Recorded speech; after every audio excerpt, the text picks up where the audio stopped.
Africa. Half of you should know me, right? Other half a replica. Hey guys, and welcome back to my channel. For those of you who are new to my channel, I go by Lovely Keys, and I hope that you will stay and join the Lovely family by hitting that subscribe button down below. So as you guys can see from the title of this video, this is my very first story time. Now before I begin, let me just say I'm making this video to kind of spread awareness about mental health, to kind of shed a little bit more light on it, because going into this relationship, obviously I didn't know a lot about it, and just, you know, letting you guys know that when you guys do date somebody with mental health issues, which is completely fine, just to a certain level, like if that person does need help, then as their spouse or partner, please do ensure that they get the help that they need, because it could be harmful to themselves and to you and anybody else around them. Okay, so let's get into the story. This all happened 2 years ago. No, yes, 2 years ago. I dated this guy. Let's call him Trevor. So when I met Trevor, everything was cool. He seemed like a really cool, down-to-earth guy. There was some things that I did notice though. The first thing was obsession. I find that he was very obsessed with me. He consistently called me when he wasn't talking to me on the phone. He'd text me, and it wasn't like one or two texts. It wasn't like a double text. It was like quadruple text. Like he would text me long paragraphs. So I'm like, okay, you know, whatever, cool. Maybe he just really likes me. It's fine. There's nothing weird about that. The next thing I noticed about this guy was his mood swings. He would switch up on you just like that. One moment, oh, and especially when you were having a conversation with him, one moment you'd be talking to him, everything's good, then all of a sudden he starts on a whole new topic with no indication that he was going to switch topics. We could be talking about the sky, and then all of a sudden he'd start talking about shoes. And it kind of can, like, the first few times I could let it go, but after a while I was like, why do you do that? Like, I just questioned him about it, and he had no idea what I was talking about. I remember one time me and him were talking, and he was telling me about his ex-girlfriend, and he actually talked about his ex-girlfriend a lot. But, like, okay, this was a story. He said that him and his ex-girlfriend used to live together, and then one day he came home from work and she left. She just packed up everything and she was just out of the house, and he never heard from her again. Now, he did find her on Facebook, but he would look at her account from his brother's profile.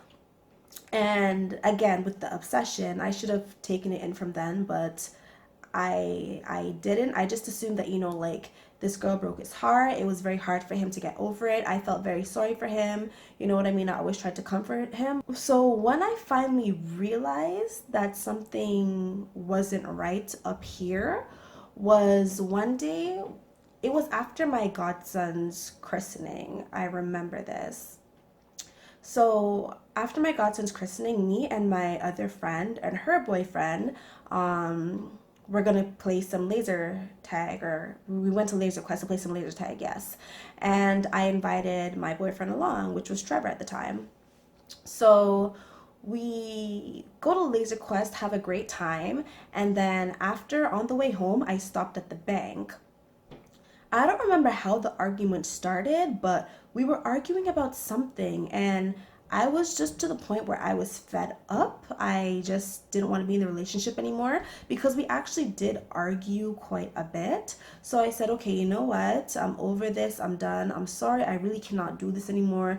And of course, he started begging and like pleading, oh, no, no, please, please, I'll change, blah, blah, blah, whatever, whatever. I'm like, honestly, we argue a lot. Like, we don't see eye to eye. Half the time, I don't know what you're talking about. So I just think it's best that we both go our separate ways. Ooh, I almost forgot. I almost forgot about something. So one of the times, because I was actually going to break up with him before this event, but just before, but as I was breaking up with him, he broke down in tears and he told me that he had cancer. Yes, cancer. And he said, he was there, he was like weeping, he was sobbing. He's like, yes, I have cancer. Like, I just need somebody to be by my side right now. I'm very scared. My grandfather died of cancer. And he was just, so, like, I felt really bad. I did not want to leave him in his time of need. So I stayed with him. So while I was breaking up with him this time, I was talking to him and I'm like, like, I'm still gonna be there for you, especially with the whole cancer situation. And then he's like, cancer? What are you talking about? I'm like, you told me you had cancer, remember? Like, and cancer is not something to joke about. A lot of people die every day from cancer. So to lie about cancer, no, that really pissed me off. So then he's like, I don't have cancer. I got so pissed. I'm like, what? You told me you had cancer. That's the reason why I stayed with you, was to help you through this difficult time. And now you're telling me that you don't have cancer? So you lied to me and told me you had cancer just so I'd stay with you? I was so upset, guys. I can't begin to tell you how mad I was. Oh gosh. But anyways, so I started to drive off, and of course, I was still upset at the fact that he lied to me about having cancer. So, as I was driving off, I'm there going off on him, like, oh, I can't believe you lied to me, blah, blah, blah. How dare you do that? How dare you make fun of people with cancer? Not necessarily make fun of them, but how dare you say you have cancer? That's not something to joke about. That's not something to lie about, blah, blah, blah. And I'm there going off. And then, guys, this is the moment. At this very moment, this is when I knew something wasn't right up here.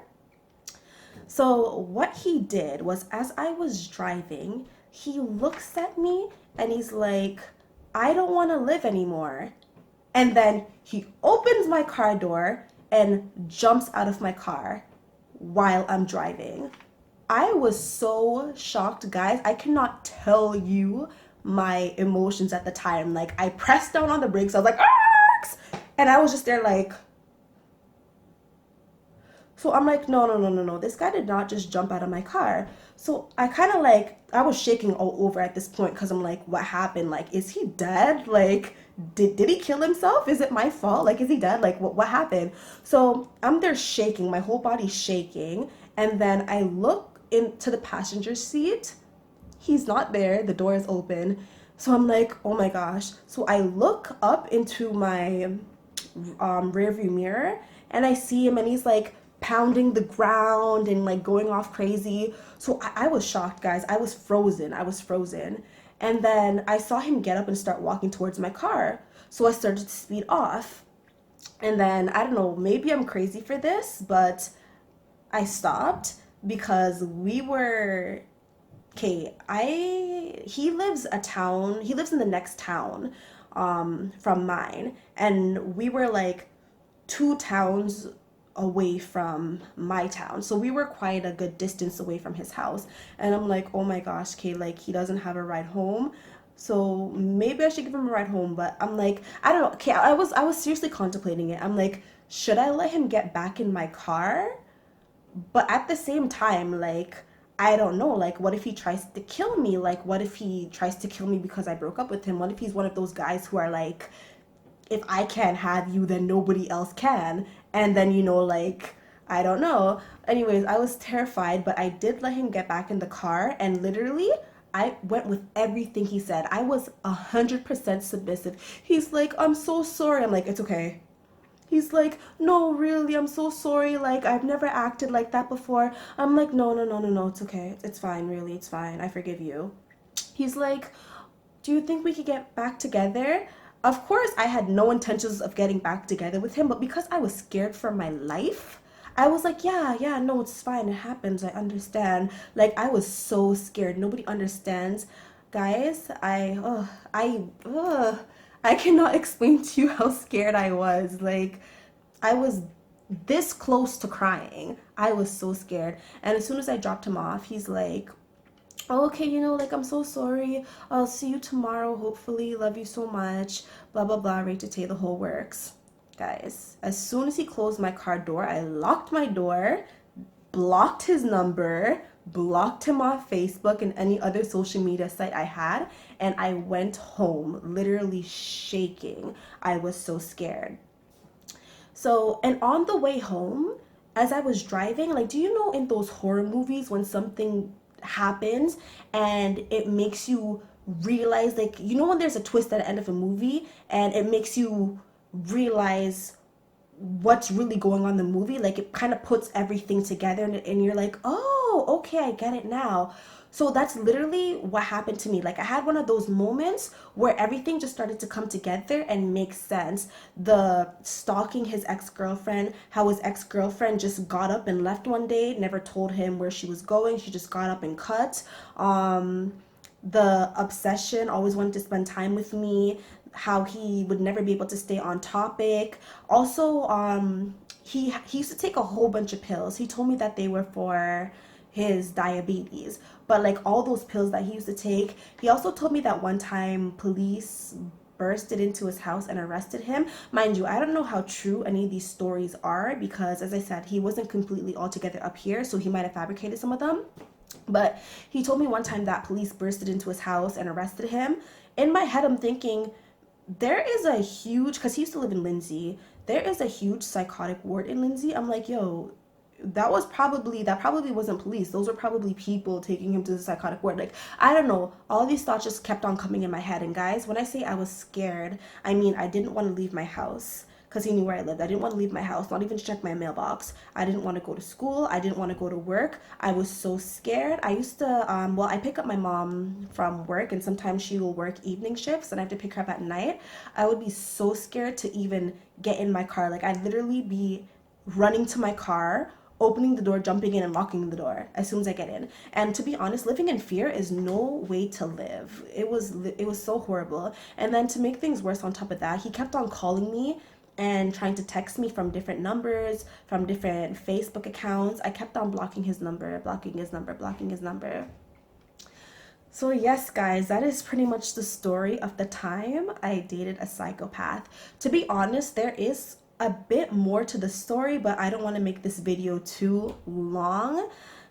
Guys, I swear, I've been through some crazy things. This is my first story time. I really do hope you guys enjoyed it. Oh, and you guys are probably wondering, does he still get in contact with you? The answer is yes, not as often as he did before, but from time to time, I will get a text from a random number or a message on Facebook, or like a random call. I'm not as scared now as I used to be because he hasn't ever actually shown up at my house. Although I won't lie, there are times where I still run to my car, but um, apart from that, he hasn't given me any trouble other than the occasional text or a message out of the blue. Anyways, guys, I really hope you guys enjoyed this video. Please remember to like, comment, subscribe, and share. Thank you so much for watching, and stay lovely.